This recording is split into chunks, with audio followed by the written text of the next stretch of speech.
ঝিনাইদহের হরিণাকুণ্ড উপজেলার ৩ নং তাহির হুদা ইউনিয়নের গোবিনাথপুর গ্রামে সরকারি রাস্তা দখল করে কাঁটাতারের বেড়া দেওয়ার অভিযোগ উঠেছে।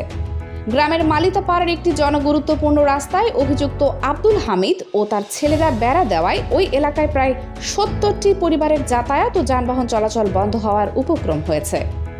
নতুন ও পুরাতন সব ধরনের মোবাইল বিক্রয় সাশ্রয়ী দামে, স্ক্রিন, ব্যাটারি, সফটওয়্যার, সব সমস্যার নির্ভরযোগ্য সমাধান এক জায়গায়।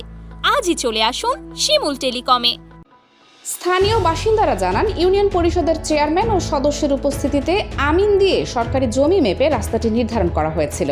এরপর ইউনিয়ন পরিষদের পক্ষ থেকে সেখানে মাটি ফেলে চলাচলের উপযোগী রাস্তা নির্মাণ করা হয়।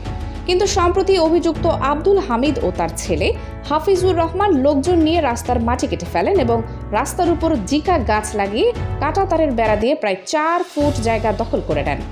স্থানীয় পাখি ভ্যান চালক শিমুল ও গ্রামবাসী হারুন জানান, রাস্তাটি দখল হওয়ায় এখন ভ্যান বা কোনো ছোট যানবাহন চলাচল করতে পারছে না।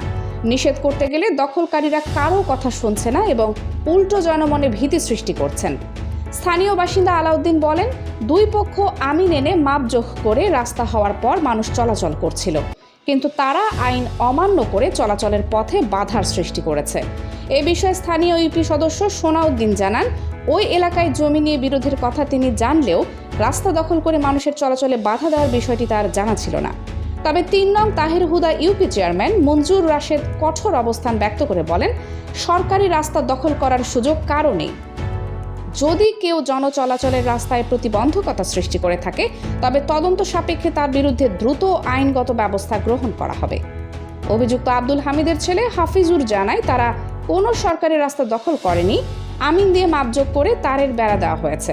তবে সঠিকভাবে মাপযোগে যদি সরকারি জমি পেয়ে থাকে, তাহলে জমি ছেড়ে দেওয়া হবে।